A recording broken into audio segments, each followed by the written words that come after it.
Olá, amigos, sejam bem-vindos a mais um vídeo do meu canal. Eu sou o Lucas Knaip e vamos falar sobre o Estevão, porque, olha, foi um grande acerto para a carreira dele ir para o Chelsea, né? Tipo, não tá vendo mais os comentários, né? Nossa, por que que ele foi pro Chelsea? Por que esse projeto? Nossa, o Estevão lá vai ser emprestado, né? E no final, o que que foi emprestado, né? Isso queriam que eles fossem pro Real Madrid ou pro Barcelona, né? O Real Madrid que tá emprestando o Endrick, que era companheiro do Estevão lá no Palmeiras, veio por um preço similar.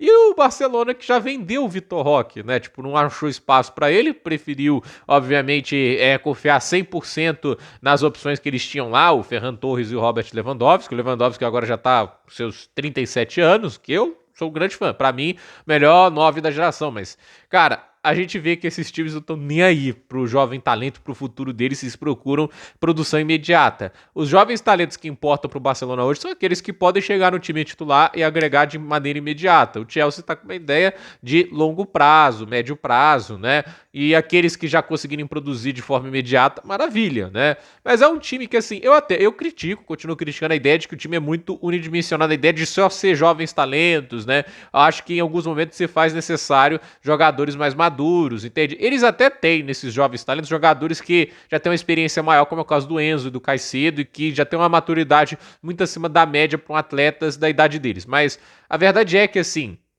o projeto é ir atrás de jovens talentos brilhantes, né? O Quenda do Sport vem na próxima temporada, o Estevão veio nessa, o Kendry Paes já veio, mas no momento tá treinando lá no Estrasburgo, vamos ver como ele se desenvolve por lá. Fato é que o Chelsea está se moldando para esses jovens talentos estelares e é um time que tem espaço para isso. Não tem um world class sendo contratado, né, com hiper salário, que tem vaga cativa, né? Porque o problema pro Endrick no Real Madrid é isso, ele tá concorrendo contra o Mbappé. E eu não vou aqui criticar o Xabi Alonso, ele não dá espaço pro Endrick. Ele tem o Mbappé, entende? No Chelsea ele tem o Pedro Neto, né? Ele tem uma posição, quem sabe, de 10 até mesmo na ponta esquerda, né? Tipo, dá para escalar o Estevão lá. Existe uma concorrência que o Estevão pode ganhar. E para mim, assim, o Maresca, ele vai respeitando o espaço, ele vai dando ao Estevão o tempo necessário. Muita gente fala, podia ser titular o tempo todo, né? Eu acho que ele não quer desgastar ele demais, ele quer escolher os jogos certos para ele quer colocar o tempo certo em cima dele e quer respeitar o tempo do jogador, entende? Né? Tipo, dar a ele passo a passo, né? Não dá pouco tempo, ao mesmo tempo que não dá pressão demais. Ele tem deixado o Estevão o mais confortável possível. Eu acho que as declarações dele são muito boas, né?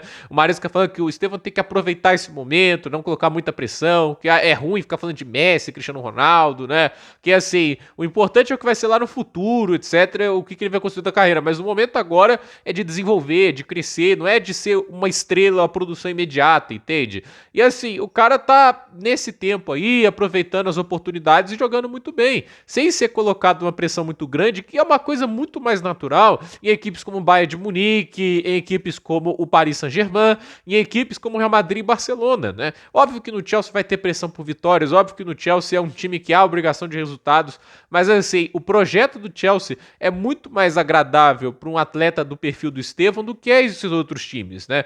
Eu acho que isso quebra até esse mito de falar, não, tem que ser para o nome maior, tem que ser para o time que tem a melhor estrutura e melhor plano de desenvolvimento para o perfil do atleta. Esse é o time que ele se encaixa melhor. No Chelsea se encaixou muito bem. E aí, a gente vê aí, né? Acabou os argumentos. Não devia ter ido pra lá, devia ter ido pro time maior, futebol espanhol. Não, ele foi pro time melhor para ele. A escolha do Estevão pelo Chelsea foi ótima. Ele tá em um time que claramente tá trabalhando bem com ele e ele tá se sentindo à vontade. É um time que tem feito um esforço muito grande para ele se sentir à vontade. É um time que tá apostando muito nele.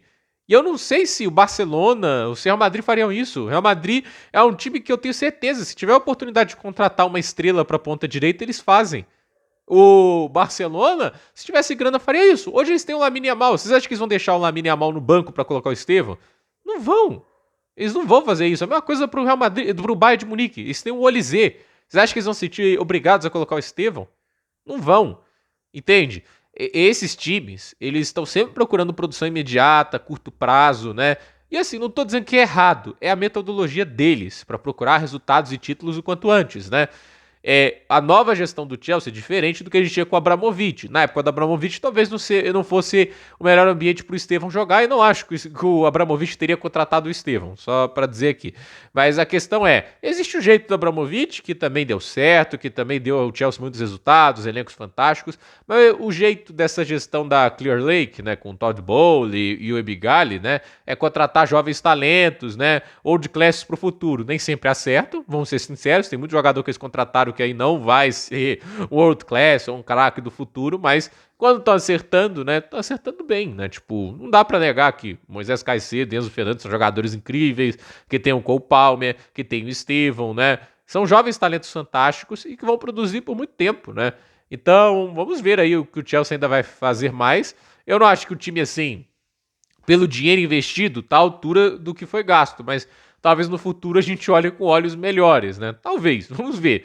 Eu acho que assim, o Estevão, ele me impressiona pelo impacto que já tá tendo, mesmo com o tempo de jogo não sendo o maior de todos. Ele não é o titular ainda absoluto do Chelsea, mas acho que com o tempo isso vem. Eu acho que o Maresca tá aquele negócio, pouco a pouco, vai sem querer apressar, sem queimar etapas, e acho que é o melhor, entende? A gente não tem que olhar para a produção imediata do Estevão agora. Talvez ali daqui a 2 anos, etc., ele já seja um titular absoluto, e aí a gente olha assim, com muitos bons olhos para assim, o desenvolvimento que foi feito e para o que ele já vai começar a produzir, né? Porque assim, a gente já tá com expectativas altas para ele, porque ele tá jogando super bem na seleção, já tá jogando muito bem em um clube de protagonismo no futebol europeu, então, obviamente, já tem muita expectativa, mas a gente tem que lembrar, 18 anos de idade, ele ainda não é um adulto, né? Tipo, um adolescente que acabou de chegar na Europa, tá começando a virar um adulto, então, por mais que seja um garoto que parece muito humilde, um jogador que, assim, não tem um ego nenhum, entende? Isso é muito legal e tudo isso, mas a questão tem que ter calma, tem que ter paciência, e eu acho que o Maresca tem sido um técnico muito bom nesse aspecto, tem sabido instruir ele bem, e não à toa ele já tá conseguindo fazer, tipo assim, produzir algo que muita gente talvez não esperasse logo no início da passagem dele no clube inglês. Então, gente, por esse vídeo é isso, dúvida nos comentários, deixe seu like, se inscreva no canal, compartilhe esse vídeo e até o próximo vídeo.